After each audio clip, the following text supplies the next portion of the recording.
2월 4일 오늘의 말씀은 요한복음 2장 1절에서 12절입니다.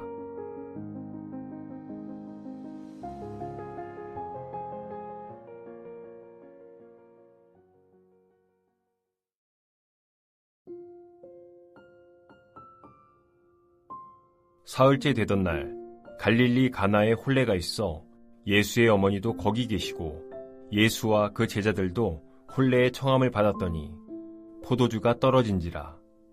예수의 어머니가 예수에게 이르되 저들에게 포도주가 없다 하니 예수께서 이르시되 여자여 나와 무슨 상관이 있나이까. 내 때가 아직 이르지 아니하였나이다.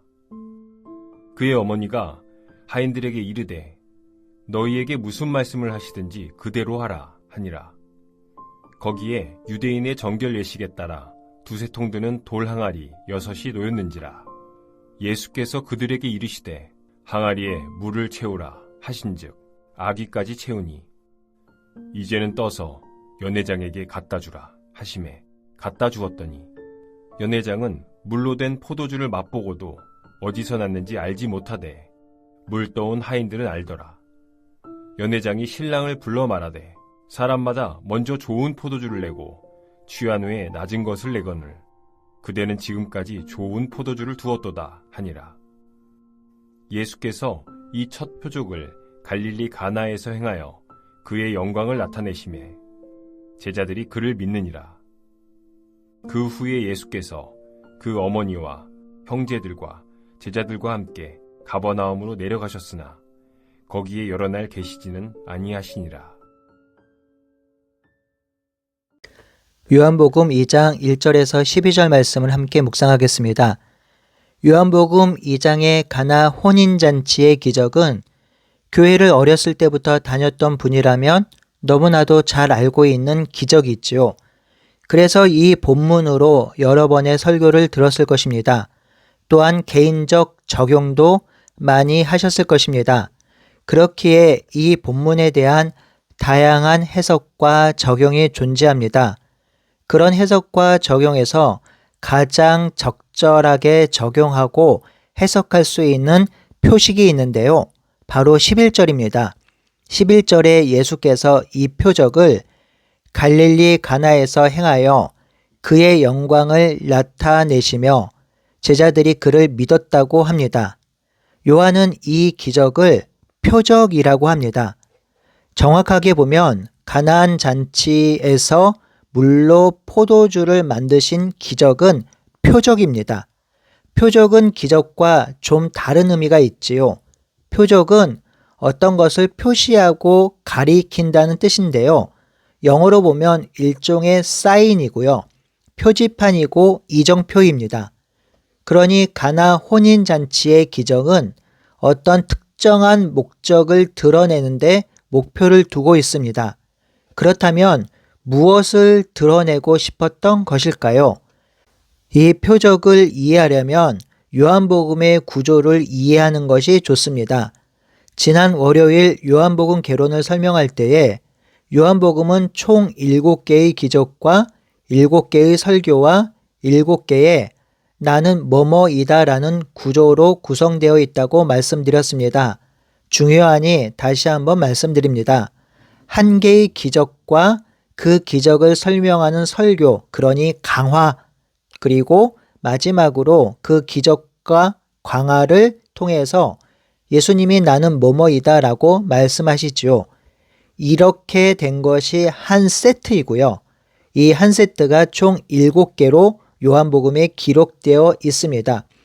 이런 구조 속에서 오늘 본문을 간단히 살펴보겠습니다. 예수님과 그의 어머니와 제자들이 가나 혼인잔치에 참여합니다. 모두들 혼인 예식의 기쁨을 누리고 있는데 포도주가 떨어졌습니다. 당시 포도주가 떨어졌다는 것은 우리나라로 보면 잔칫집에 술과 안주가 떨어졌다는 것과 같은 의미입니다. 더 이상 잔치를 유지할 수 없는 상태가 된 것이죠. 이때 예수님의 어머니께서 예수님에게 포도주가 떨어졌다고 말합니다. 이 말을 들은 예수님은 여자여 나와 무슨 상관이 있나이까 라고 하면서 내 때가 아직 이르지 아니하였다고 합니다. 하지만 예수님의 어머니는 예수께서 무슨 말씀을 하든지 그대로 하라고 전합니다. 여기서 예수님이 여자여라고 하는데요. 이는 어머니를 낮춰 부르는 표현이 아니라 오히려 높여 부른 표현입니다. 예수님은 제자들에게 정결 예식에 사용되는 물을 항아리에 가득 채우라 하셨고 하인들은 예수님의 말씀에 그대로 순종합니다. 하인들이 순종하자 예수님은 그 물을 가져다 주라고 하셨습니다. 이에 하인들은 예수님의 말씀에 그대로 순종합니다. 항아리에 물을 가득 채웠는데 그 물을 연회장에 가져다 준 것이죠. 그러자 사람들이 깜짝 놀랍니다. 물이 포도주로 변했는데 그 포도주의 맛이 기가 막힌 것입니다. 당연히 그랬겠지요. 왜냐하면 예수님이 만든 포도주이니까요. 하여튼 사람들이 한마디씩 합니다. 보통 혼인 예식에 가면 먼저 좋은 포도주를 내고 나중에 낮은 품질의 포도주를 내거늘 이 연회는 좋은 포도주를 나중에 주었다고 합니다. 요한은 물로 포도주를 만드신 기적에 대해서 11절에 이렇게 설명하죠. 첫 표적을 갈릴리 가나에서 행하시고 그의 영광을 나타내셨고 제자들이 예수님을 믿었다고 기록합니다. 그렇다면 이 표적을 통해서 요한이 알리고 싶은 것이 무엇일까요? 성도 여러분, 기적이 표적으로 그 의미가 사용될 때는 모티브가 중요합니다.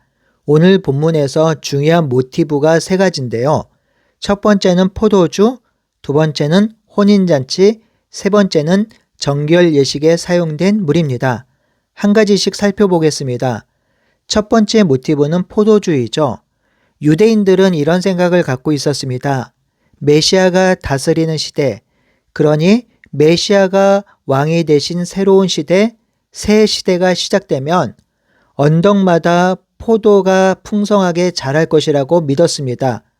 이들은 각 포도나무마다 1만 개의 뿌리를, 각 뿌리마다 1만 개의 가지를, 각 가지마다 1만 개의 포도송이를, 각 포도송이마다 1만 개의 포도알을 낼 것이라 하였습니다. 그러니 한 포도나무 아래 무수히 많은 포도나무 열매가 맺힐 것이라 생각했습니다. 이러한 생각은 요엘 3장 18절에도 드러납니다. 그날의 산들이 단 포도주를 떨어뜨릴 것이며 작은 산들이 젖을 흘릴 것이며 유다 모든 시내가 물을 흘릴 것이며 여호와의 성전에서 샘이 흘러나와 스팀 골짜기에 대리라. 이는 아모스서에도 드러납니다. 아모스서 9장 13절입니다. 여호와의 말씀이니라 보라 날이 이를지라 그때 파종하는 자가 추수하는 곡식자의 뒤를 이으며 포도를 밟는 자가 씨 뿌리는 자의 뒤를 이으며 산들은 단 포도주를 흘리며 작은 산들은 녹으리라. 이 본문들의 의미는 메시아가 다스리는 새로운 시대는 포도 열매가 풍성한 시대로 기쁨과 즐거움과 환희가 가득 찬 시대라고 구약 성경이 예언하고 있습니다. 그러니 지금 물이 변하여 포도주가 되었다는 것은 이 구약의 예언이 성취되고 있다는 것을 보여줍니다. 예수님이 메시아로서 이제 공적 시작을 시작하는 때라고도 알려주는 것이지요. 그것을 보여주기 위해서 물로 포도주를 만드신 것입니다. 이것은 우연의 일치가 아니라 사도 요한이 예수님의 오심은 구약의 예언대로 포도와 포도주가 풍성하게 되는 세상, 메시아가 다스리는 세상이 되었음을 알리고자 한 것입니다. 두 번째 모티브는 혼인잔치입니다. 혼인은 남자와 여자가 결혼이라는 언약 관계에 들어가는 것이며 이 둘이 하나가 되는 예식입니다. 이 혼인잔치는 둘이 하나가 되어 사는 것이 기쁨이 되기에 잔치를 벌이는 것입니다. 우리가 잘 알고 있는 바와 같이 성경은 하나님과 그의 백성의 관계를 혼인에 비유합니다. 또한 예수님과 그의 백성도 부부에 비유합니다. 예수님은 신랑, 그의 백성은 신부라고 하지요. 그런 의미에서 요한이 예수님의 첫 기적을 혼인잔치에서 일어난 기적으로 구성한 것은 우연이 아닙니다. 그것은 메시아 되신 예수님이 오신 그날이 예수님이 공생의 사역을 시작하고 구원 역사를 이루는 것이 혼인잔치와 같은 날이라는 것입니다. 요한은 혼인잔치를 하듯 하나님과 새 언약 관계를 백성들이 경험하게 될 것임을 말합니다. 예수님의 오심은 하나님과 깨어졌던 언약이 다시 회복되는 날, 하나님을 등지고 거부하며 멀리 떠났던 신부가 돌아오는 날입니다. 이 혼인잔치처럼 메시아가 이 땅에 오셔서 세상을 다스릴 날은 혼인잔치와 같은 기쁨의 날이라고 알려주는 것이지요. 세 번째 중요한 모티브는 포도주를 만드는 데 사용된 정결수입니다. 이 혼인잔치에 유대인의 정결 예식을 따라 두세 통 드는 돌 항아리 6이 있었습니다. 유대인들은 정결을 위하여 정결수를 가져다 놓는데요. 사람들은 이 물로 씻음으로 정결함을 얻고 하나님 앞에 나아갈 수 있다고 믿었습니다. 하지만 이 정결수는 사람을 온전하게 정결하게 하지는 못합니다. 예수님은 사람을 바꾸지 못하는 이 물로 포도주를 만드셨습니다. 이는 옛 시대의 엄격한 규례들이 이제 새 시대의 충만한 기쁨으로 변화되고 있음을 보여주고 있습니다. 훗날 요한복음을 읽는 독자들과 성도들은 정결수의 물이 포도주가 된 기적을 보면서 예수님을 통해 정말 새로운 시대가 도래하였구나라는 생각을 갖게 되었을 것입니다. 이제 예수님은 물로 포도주를 만드신 기적을 통해서 메시아가 다스리는 새로운 시대, 새 시대가 시작되었음을 보여주려고 이 기적을 보이신 것입니다.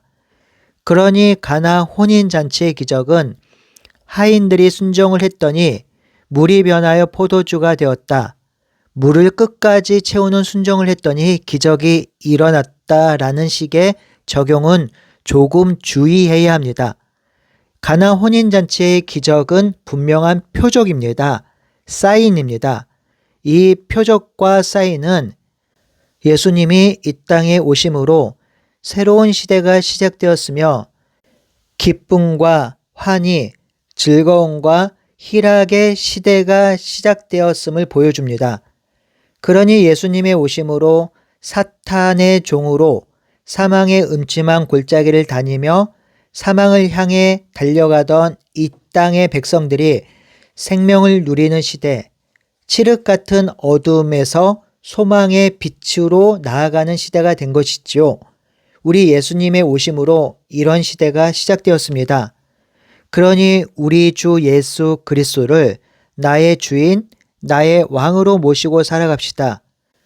예수님 안에 거함으로 혼인잔치에서 누리는 참된 기쁨을 그리고 즐거움을 누립시다. 메시아 되신 예수님께서 그의 백성에게 진정한 희락과 생명 주심을 맛보고 살아갑시다. 오늘 하루도 예수님을 통해서 시작된 새로운 시대에 예수님 안에서 예수님과 더불어 희락과 기쁨을 누리는 오늘 일상이 되길 간절히 바라고 소원합니다. 함께 기도하겠습니다.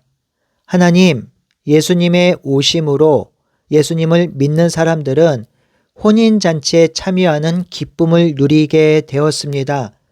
하나님, 이 기쁨을 우리가 누리며 살아갈 수 있도록 인도하여 주시옵소서. 우리가 살아가는 세상은 깨진 세상이기에 척박하고 힘들고 고통스럽습니다. 하지만 예수님과 함께할 때 우리는 그 어려움과 고통을 이기고 승리할 수 있습니다. 그러니 우리 주 예수 그리스도 안에 머물며 그분과 동행하며 살아가는 귀한 한날이 될 수 있도록 인도하여 주시옵소서. 예수님의 이름으로 기도드리옵나이다. 아멘.